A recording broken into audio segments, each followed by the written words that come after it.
Now I will trim the lid, and before I put it on the wheel, I'm just going to check thickness so that I know how much I can cut away. I have quite a bit to work with here. So I'm going to trim this and throw a knob directly on this lid. So what I do is start to trim it just a little bit. And my main concern now is this thickness right here. I want to trim it enough. I'm going to get it to just the right thickness, as in not too thin, because I'm going to attach a ball of clay and throw a knob. So it has to be not so thick that it will crack as it dries or be too heavy when it's fired, but thick enough so that I can still put some pressure on it when I'm adding the knob. So once I think this is thin enough but not too thin, I'll score it and slip it.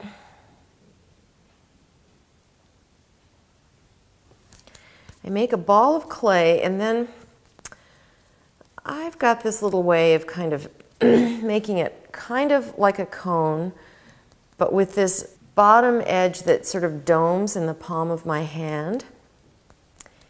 And this is the edge that I'm going to attach to the lid. So I just go around, I'm making a little flange. I'm just rotating it in the palm of my hand and pressing down with my thumb.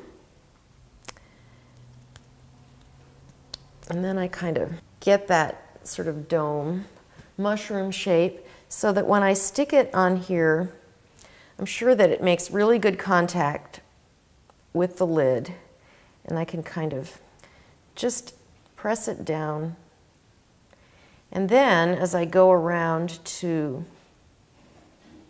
make contact, I can sort of press with my thumb on that flange so that there's really good contact. And I've left all this clay here because this adds strength to the part that I'm working on, and it just makes it easier. It makes it less likely to collapse while I'm working on it. And I throw these knobs hollow for a couple of reasons. First of all, I like them sort of big, and if they were solid, they'd be really heavy.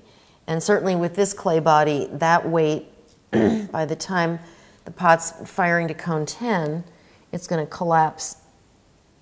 It's going to cause the lid to slump.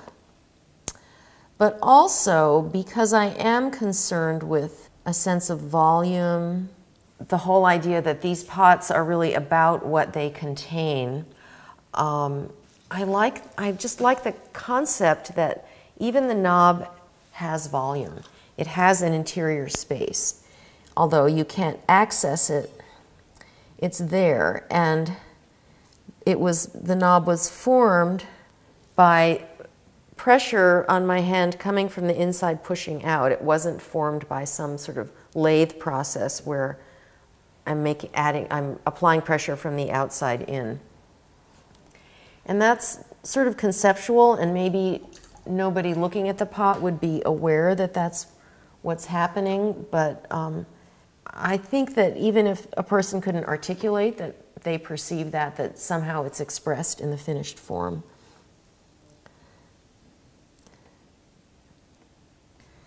So what I'm going to do is close this completely. And then once it's closed, I can go back and refine the shape. And that air on the inside is going to give the interior strength. So I can apply pressure and it won't collapse. This takes a little bit of sensitivity, not to push too hard.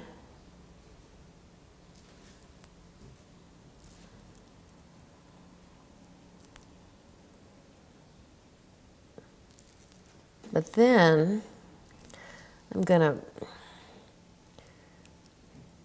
constrict that bottom area,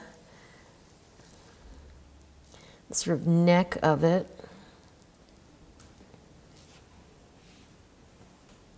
Which will make the belly of the knob more pronounced.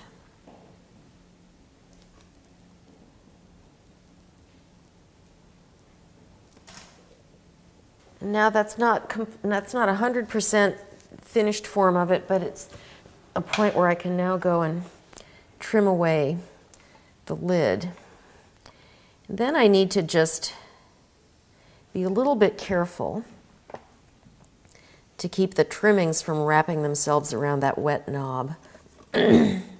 So I use my hand like a shield and I just get rid of that trimming clay as it comes off.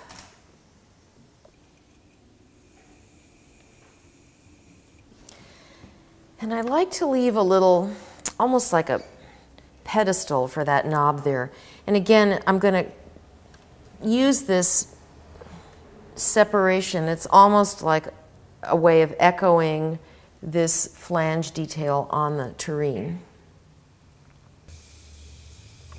And sometimes with lids, maybe you want the knob to just sort of emerge organically from the form of the lid. But in this case, because this pot is so much about this sort of articulation of discrete areas, I want this separation and elevation.